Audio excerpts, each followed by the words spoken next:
ओम नमो भगवते वासुदेवाय नमः नमः। आज 16वां अध्याय, जिसमें राजा परीक्षित की दिग्विजय और धर्म और पृथ्वी, इनके बीच में क्या बातचीत होती है, इस अध्याय में इसका वर्णन होगा। अब सूत जी शौनक जी को बताते हैं कि जैसा कि ब्राह्मणों ने और ज्योतिषों ने राजा परीक्षित के बारे में कहा था कि वह बहुत ही महान होंगे, उनकी भक्ति भगवान श्री कृष्ण में बहुत ज्यादा होगी, लोगों का पालन पोषण करेंगे, उनके वाणी में नम्रता होगी, जैसा उनका स्वभाव हुआ वह सब सत्य हुआ।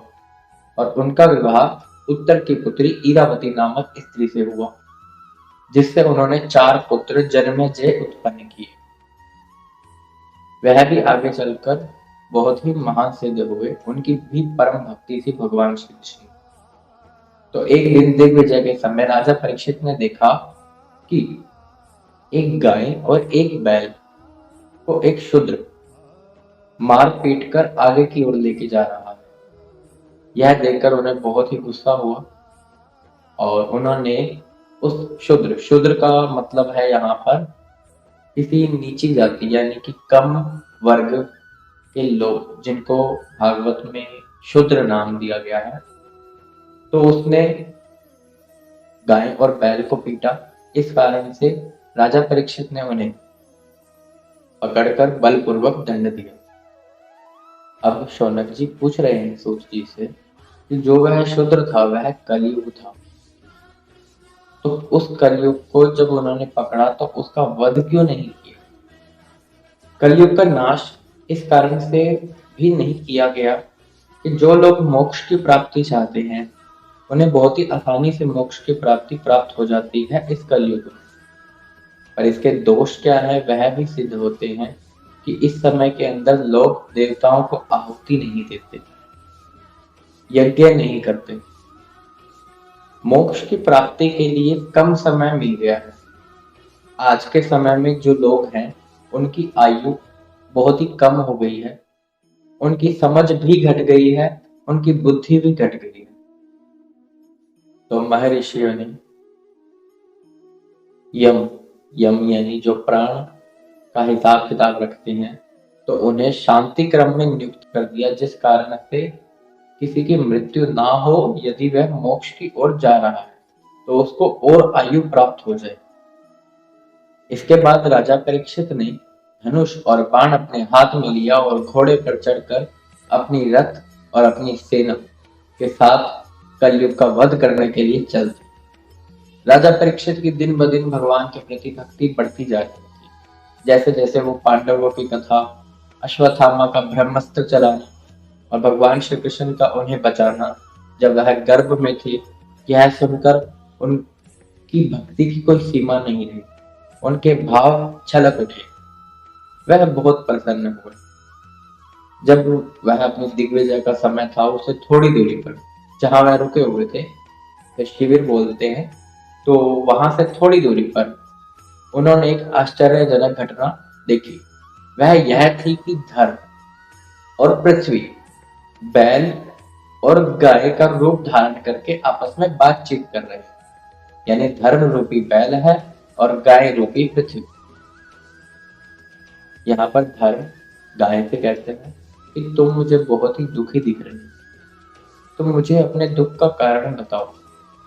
तुम्हारी यह दशा किसने की, क्यों हुई? क्या तुम किसी सगे संबंधी से दूर हो जाने के कारण दुखी हो?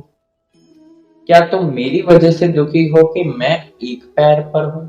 यहाँ पर धर्म के 3 पैर नहीं है, वह एक पैर पर खड़ा है और कप कपा रहा है। तो धर्म उनसे कहते हैं, क्या ये मेरी दशा देखकर तुम दुखी हो या इसके अलावा कोई कारण है? या तुम इस कारण से दुखी हो कि कलयुग में शूद्र लोग भी तुम्हारी पूजा नहीं करेंगे, वह तुम्हें अपने नीचे रखेंगे, मारेंगे, पीटेंगे। फिर धर्म उनसे कहते हैं, मुझे ऐसा लगता है कि तुम भगवान श्री कृष्ण के चले जाने की वजह से दुखी हो, जिस पृथ्वी पर उनके चरण कमल हमेशा पड़े रहते थे। वह अब इस पृथ्वी पर नहीं है, इस कारण से मुझे लगता है कि तुम दुखी हो। तो गाय जो कि पृथ्वी रूपी है वह धर्म को बताती है कि हाँ, जो जो तुमने कहा वह सब सत्य है, मैं इस बात को मानती हूँ। श्री कृष्ण का विरह, उनकी जुदाई भला कौन ही सह सकता है। माना उन्होंने अवतार ग्रहण किया और मेरी जो भार हो रहा था, पृथ्वी पे जो भार था उसे हल्का किया, अधर्म को मिटाया। परंतु अब यह जो शूद्र है, शूद्र रूप कलयुग है, यह जो आ रहा है यह तो बड़ा ही अधर्मी है। इसके अंदर तो लोग अपना पालन पोषण करने के लिए, अपना पेट भरने के लिए किसी का भी मांस खाने को तैयार हो जाते हैं, मदिरा पान करते हैं, झूठ बोलते हैं, एक दूसरे से लड़ते हैं और एक दूसरे का ही वध कर डालते हैं।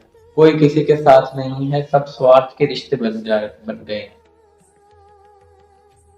इस कारण से मैं दुखी हूँ।